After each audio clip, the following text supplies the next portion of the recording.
Hello friends, welcome to Bestcooking. இன்னைக்கு நம்ம மிக்ஸிலே ரொம்ப சாஃப்டாவும் பஞ்சு போல ஒரு இட்லி தாங்க செய்ய போறோம். வாங்க இதை எப்படி செய்யலாம்ங்கறதும் பார்க்கலாம். இது வரைக்கும் நம்ம சேனலை சப்ஸ்கிரைப் பண்ணாதவங்க கீழ இருக்க சப்ஸ்கிரைப் பட்டனை சப்ஸ்கிரைப் பண்ணுங்க. கூடவே இருக்க பெல் பட்டனையும் பிரஸ் பண்ணுங்க. இப்போ நம்ம மிக்ஸிலே நம்ம இட்லி மாவு அரைக்க போகிறோம். இதுக்கு நான் ஃபஸ்ட்டு என்ன பண்ணியிருக்கேன்னா, நான் புழுங்கல் அரிசி இப்போ நான் ரேஷன் அரிசியில் எப்படி மிக்ஸிலே இட்லி செய்கிறதுன்னு தான் சொல்ல போகிறேன். இப்போ 1.5 டம்ளர் அளவுக்கு புழுங்கல் அரிசி எடுத்துக்கோங்க, 1/2 டம்ளர் அளவுக்கு பச்சரிசி எடுத்துக்கோங்க. அப்போ மொத்தோடைய மெஷர்மெண்ட் 2 டம்ளரு. 2 டம்ளருக்கு நம்ம 1/2 டம்ளர் அளவு உளுந்து எடுத்துக்கோங்க. இப்போ இது என்ன பண்ணுறீங்கன்னா, எல்லாத்தையுமே தனித்தனியாகவே ஊற போட்டுருங்க. இப்போ நான் அரிசி தனியாகவும் உளுந்து தனியாக நம்ம ஊற போட்டுடலாம். இது ஒரு 4 மணி நேரம் ஊறணும். ஏன்னா உளுந்து இதில் நம்ம மிக்சியில் அரைக்கிறதுனால கொஞ்சம் நமக்கு நல்லாவே ஊறணும். இதுவே கிரைண்டரில் போடுறதா இருந்தால் நமக்கு உளுந்து ரொம்ப நேரம் ஊறணும்னு தேவை கிடையாது. ஒரு 2 மணி நேரம் ஊறினாலே போதுமானது. இப்போ இதை நம்ம தனித்தனியாகவே ஊற வச்சுக்கலாம். பாருங்க, இப்போ நான் உளுந்தும் அரிசியும் எனக்கு 4 மணி நேரம் ஊறிடுச்சு. இது என்னன்னா, இப்போ நம்ம ரேஷன் அரிசியில் செய்கிறதுனால நீங்கள் அரிசியை நல்லா வாஷ் பண்ணணுங்க.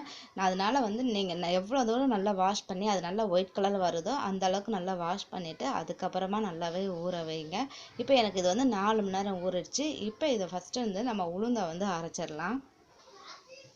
இப்போ உளுந்து உள்ள தண்ணியெல்லாம் நல்லா வடிச்சிட்டு நம்ம மிக்ஸி ஜாரில் போட்டுடலாங்க. இது என்ன பண்ணுறீங்கன்னா, நீங்கள் அரைக்கும் போது நல்லா இது கொஞ்சம் நல்லா நமக்கு நல்ல வெண்ணெய் பதத்துக்கு வர வரைக்கும் நம்ம இதை அரைக்கணும். அது நமக்கு கிரைண்டரில் நமக்கு அரைச்சோன்னா ஒன்றும் பிரச்சனை இல்லை. இதுவே மிக்ஸியாக இருக்கிறதுனால நமக்கு ரொம்ப ஹீட் ஆயிரும். அப்போ என்ன பண்ணுறீங்க, இதில் நம்ம ஐஸ் வாட்டர் ஊற்றிக்கலாம். இப்போ நான் தண்ணி நார்மலாக நம்ம இதை கொஞ்சம் தண்ணி தெளித்து பண்ணணும் இல்லையா, அது நார்மல் வாட்டரில் விட நீங்கள் ஐஸ் வாட்டர் யூஸ் பண்ணிக்கிட்டிங்கன்னா உங்களுக்கு ஹீட்டும் குறைஞ்சிரும், அந்த ஹீட் ஆகாது. அது இல்லாமல் நமக்கு உளுந்தும் நல்லா வெண்ணெய் பதத்துக்கு நல்லா அரைஞ்சு வந்துடும்.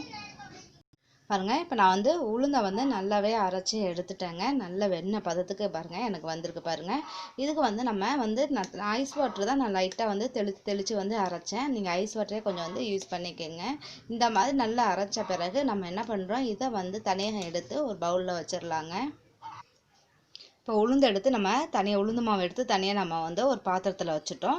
அடுத்து நம்ம அரிசியை நல்லா தண்ணியாக வடிச்சுக்குங்க. வடிச்சிட்டு இதையும் என்ன பண்ணுறீங்க, நம்ம இந்த மிக்ஸி ஜார்லேயே போட்டு நீங்கள் கிரைண்ட் பண்ணுங்கள். நமக்கு அரிசி அரைக்கிறது கொஞ்சம் லேட் ஆகும்.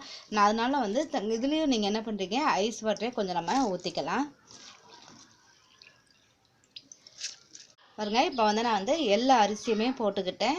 2 டம்ளர் அரிசி நான் ஊற வச்சுருந்தேன். அது எல்லாத்தையுமே இதில் போட்டுட்டாங்க. உங்களுக்கு இது எல்லாத்தையும் போட்டு அரைக்க முடியலன்னா பாதி பாதியாக போட்டு அரைச்சிக்குங்க. இது நம்ம சாதாரணமாக தண்ணி ஊற்றுறதுக்கு பதிலாக கொஞ்சம் ஐஸ் வாட்டர் ஊற்றி அரைச்சி எடுத்துக்கோங்க. இதுவும் நல்லா நைஸாக அரைச்சி எடுத்துக்கோங்க. பாருங்க, இப்போ நான் நல்லாவே அரிசியை நல்லா இந்த மாதிரி பாருங்கள் அரைச்சி எடுத்துக்கிட்டேன். நல்லா நைஸாக இந்த மாதிரி அரைச்சி எடுத்துக்கோங்க.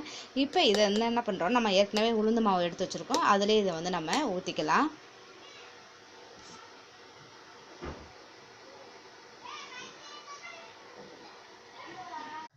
பாருங்க, உளுந்து மாவும் அரிசி மாவும் நான் ரெண்டும் ஒன்றா சேர்த்து நல்லா மிக்ஸ் பண்ணிட்டேன். இதோட தேவையான அளவு உப்பும் போட்டு நல்லா மிக்ஸ் பண்ணிட்டேங்க. இப்போ இதை 8 மணி நேரம் வச்சிடலாம். ஒரு மூடி போட்டு ஒரு 8 மணி நேரம் இதை வச்சுருங்க. இப்போ நமக்கு 8 மணி நேரம் ஆயிடுச்சு. நம்ம ஓப்பன் பண்ணிடலாங்க. பாருங்கள், மாவு நமக்கு நல்லாவே பொங்கி வந்திருக்கு. அது இல்லாமல் நீங்கள் என்ன பண்ணுறீங்கன்னா, ஒரு கரண்டியை வச்சு இந்த மாவு நல்லா கிளறும் போது மாவு இப்படி நீங்கள் ஒரு கரண்டியில் அள்ளினீங்கன்னா நல்லா லூஸாக இருக்கும். அதாவது வெயிட்டே இருக்காது.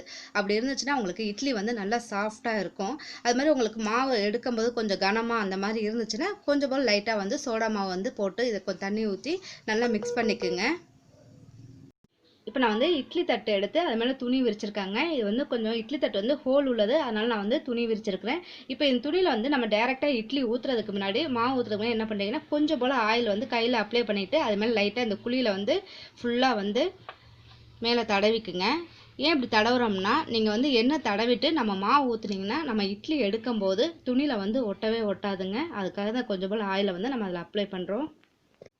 இப்போ நான் அடுப்பு ஆன் பண்ணி இட்லி பானையில் தண்ணி ஊற்றி நம்ம இட்லி தட்டை வச்சுட்டோம். தண்ணி நல்லா கொதித்த பிறகு நீங்கள் என்ன பண்ணுறீங்கன்னா, இதை நம்ம 3/4 கரண்டி அளவுக்கு ஊற்றிக்குங்க. பாருங்கள், இப்போ நம்ம மாவு எல்லாத்துலேயும் ஊற்றிட்டோம். ஊற்றின பிறகு மூடி இது ஒரு 5 நிமிஷம் நல்லா வேக விட்டுருங்க ஹை ஃப்ளேமில் வச்சு. அதுக்கப்புறம் நம்ம எடுத்துடலாம். பாருங்கள், இப்போ நமக்கு 5 நிமிஷம் ஆயிடுச்சு. இதை நம்ம ஓப்பன் பண்ணிடலாம். இப்போ இதை வந்து நம்ம கொஞ்சம் போல் கையில் வந்து தண்ணியை நனைச்சிட்டு தொட்டு பார்த்தீங்கன்னா உங்களுக்கே தெரியும் இது நல்லாவே நமக்கு வெந்திருக்கு. இப்போ இது நம்ம எடுத்துடலாங்க. இப்போ நம்ம இதை ஒரு பிளேட்டை வச்சு அப்படியே கவுத்துடலாங்க.